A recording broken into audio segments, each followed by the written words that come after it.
Alright, mga kababayan, mga kaibigan, katokis, kapots, kamusta po kayong lahat? And once again, welcome po dito sa Simply Talkies Vlog. Tayo po'y magbibigay ng maiksing komento, opinion at reaksyon sa mga mainit na usaping politika sa ating bansa. At maraming salamat po sa lahat ng sumusuporta, tumatangkilik at tumutulong sa ating mumunting channel.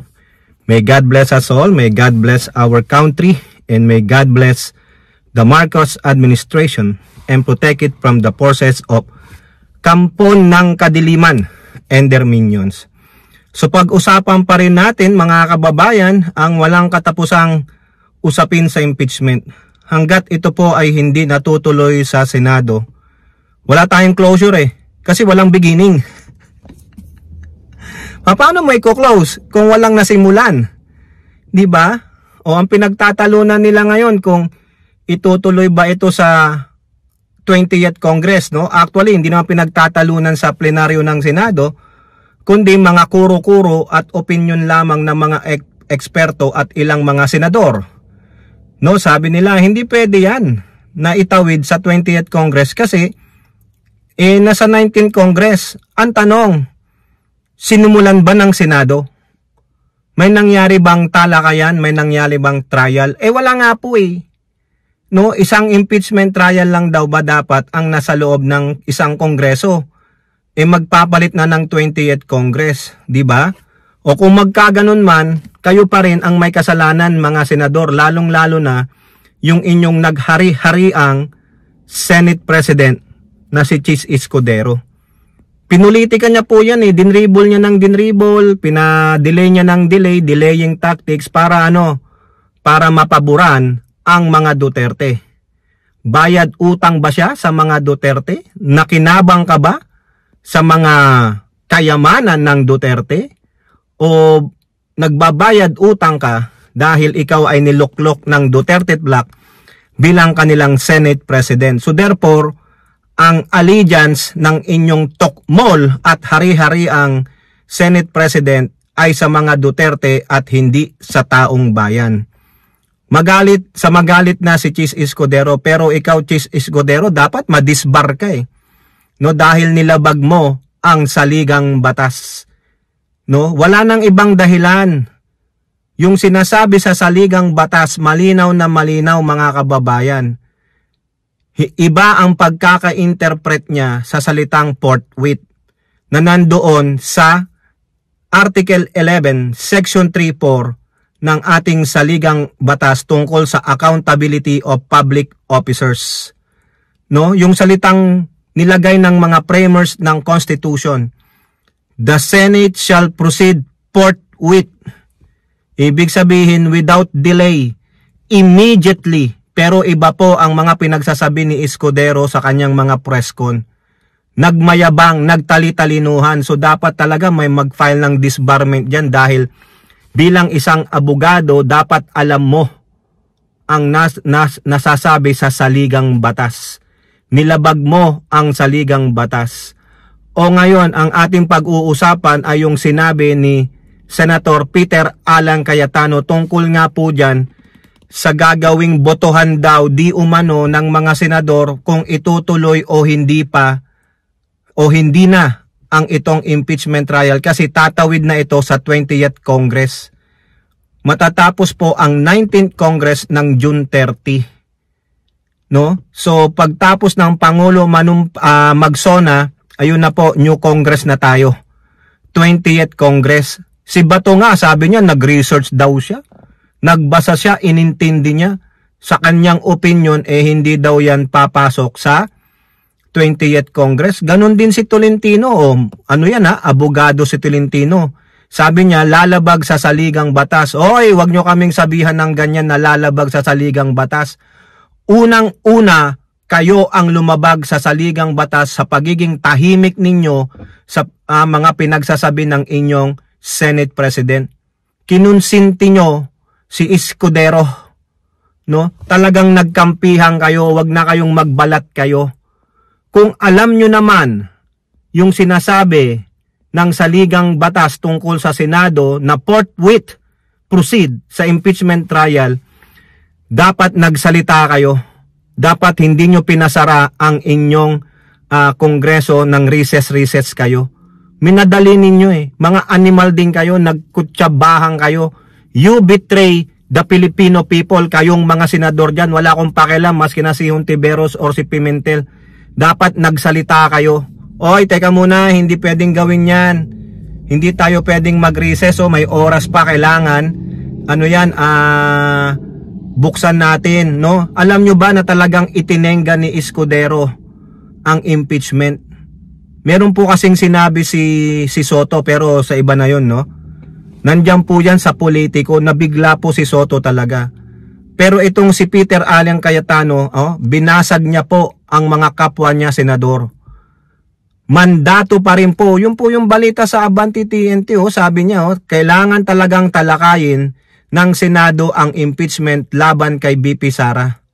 Ang sinasabi niya, magbobotohan kung itutuloy, pero dapat talakayin pa rin. Which is true. Dapat nyo pa rin yan talakayin. Kasi kung hindi nyo tatalakayin yan now, o di kaya ibabasura nyo dahil labag na sa batas, sa saligang batas na tatawid sa bagong Congress, kasalanan nyo po yan. Mananagot at mananagot kayo sa taong bayan. Galit po ang mayoryang Pilipino. Hindi po nagagalit ang mga DD shit dyan dahil mga tanga at bobo yan. No? Mas gusto po nilang pagnakawan sila, pasinungalingan sila, no? Linlangin sila ng mga Duterte at mga kakampi nitong mga mambabatas. No, piling nila panalo na sila. Hindi pa kayo nananalo, mga gunggong. Sa taong bayan kayo mananagot, no? Kaya si Peter Cayetano nagbigay lang ng fact check. Mandato pa rin ng Senado na talakayin 'yan. Whether tatawid yan sa 20th Congress, kasi si Pimentel nagbigay po ng kanyang saloobin na sinabi na ng SC yan, mayroon ng nilabas na ang SC na pwedeng tumawid ng anumang kongreso. Nasa Philstar or politiko na ulat. Pero si Cayetano, binasag niya yung mga kapwa niya senador. Hindi lang DDS senador, hindi minority. Kundi ang mga kapwa niya senador, sinabi niya, mandato natin na talakayin ito. Hindi porket nagbotohan tayo, hindi yan ang basehan para ibasura ninyo ang impeachment trial. Mandato ng Senado, which is true. Buti pa yan, alam niya, abogado din yan, even though maka Duterte yan. Pero dapat malaman ng taong bayan kung paano dedepensahan ng inyong tukmol na Vice Presidente ang mga aligasyon sa kanya through the article of impeachment. Diba? O articles, marami kasi. Lalong-lalo na yung mga tagong yaman niya, yung sasalin niya, at higit sa lahat, kung paano niya nilustay yung kanyang confidential funds, paano niya dinisburse ito. Paano niya dedepensahan yung mga acknowledgement receipt na gawa-gawang pangalan na walang record sa PSA. Ano pa yung tinakatago-tago ninyo? Yung 2 billion, more than 2 billion assets ni Sara Duterte na hindi mo alam kung saan nanggaling, nadidiscovery po At mapapatunayan dito kung totoo o hindi yung sinasabi ni Trillanes na mga bank accounts nila kasama ang kanyang walang hiyang tatay na mamamatay tao at adik. Diba? O speaking of Trillanes, si former Senator Antonio Sani Trillanes, may sinabi rin yan tungkol sa impeachment ng inyong tokmol na Vice Presidente. Ang sabi niya, kailangan talagang matuloy ang impeachment trial ni Sara Duterte para po malaman natin kung gaano ka magnanakaw si Sara Duterte. Meron pa siyang isang sinabi, yan po sa quote card, no? Kung gaano kadarambong o mamamatay tao si Sara Duterte. At higit sa lahat, kung gaano kabaliw si Sara Duterte.